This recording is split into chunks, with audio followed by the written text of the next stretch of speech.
Alright, next up coming to the stage is a very funny man. He's from the area. I don't know if you've been over to the Laughing Lizard. Am I murdering it? Okay, cool. Tyler Sonicson, baby. Alright, give it up.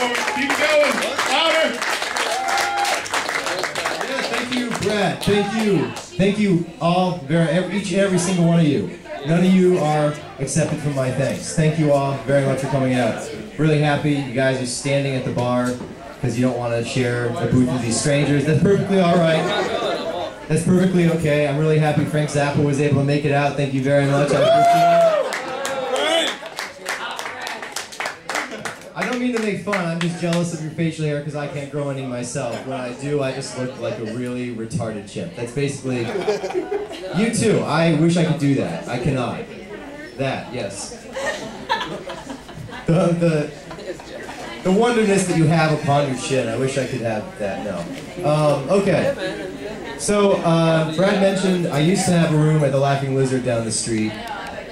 I love performing in Old Town because comedy here is usually like pretty nice. Like we got nicer kind of establishments. Bartenders are usually pretty cool. In DC, what we're used to is performing for open mics for like 5 other comics and a crackhead. That's basically like what we're used to in DC. And you always hear the crackhead laugh like in the middle of your joke. You're not even supposed to get a laugh at that point. You're like, so anyway, I was talking to my ex-girlfriend the other day, and this here, ex-girlfriend, ah! Like, that's the crackhead laugh. If you ever hear that, run. In the opposite direction from which you heard the laugh. Run in the opposite direction. So, I mentioned my ex-girlfriend actually, we both had this problem. I don't know if any of you guys who are in relationships have this problem. We both had this issue. It's called saying stupid shit all the time. I don't know if any of you suffer from this mental illness that I suffer from. But one time my ex-girlfriend actually asked me this. She said, we're just lying in bed, we're just kind of, we're watching TV or something.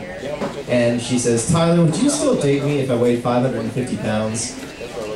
And I was just like, fuck no.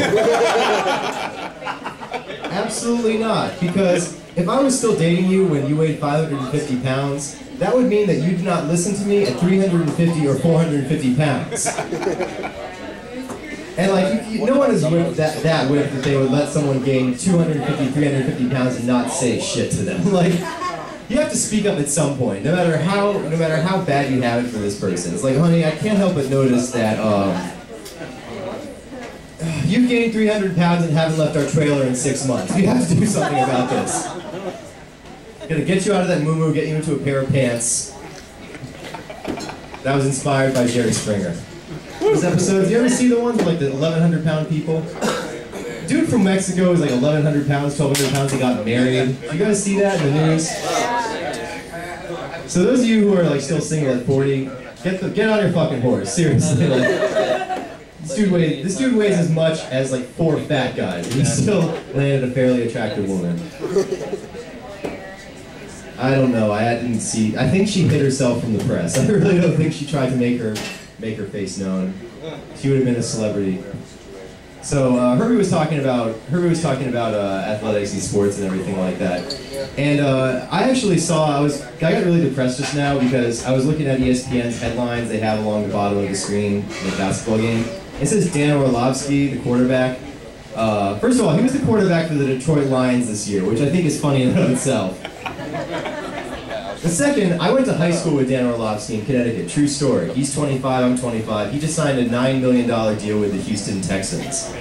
I just signed like a $300 deal for featuring at some shitty club in Maryland. Like, that's basically the difference between he and I. The funny thing about him, though, he was as dumb as a fucking brick. Like, this dude had no marketable skills, other than the fact that he was big and could throw a football really, really sharp to some other dude who was probably not very smart. Like, I'm not saying that pro athletes aren't smart. I'm just saying that he should give some of that money to me if he doesn't earn that. Like, I think that athletes should pay their fans back if they fuck up and they're being paid a lot of money. I don't know, don't you guys agree? Yeah. Alright, I'm going to make a few statements here and let me see if you guys agree on this.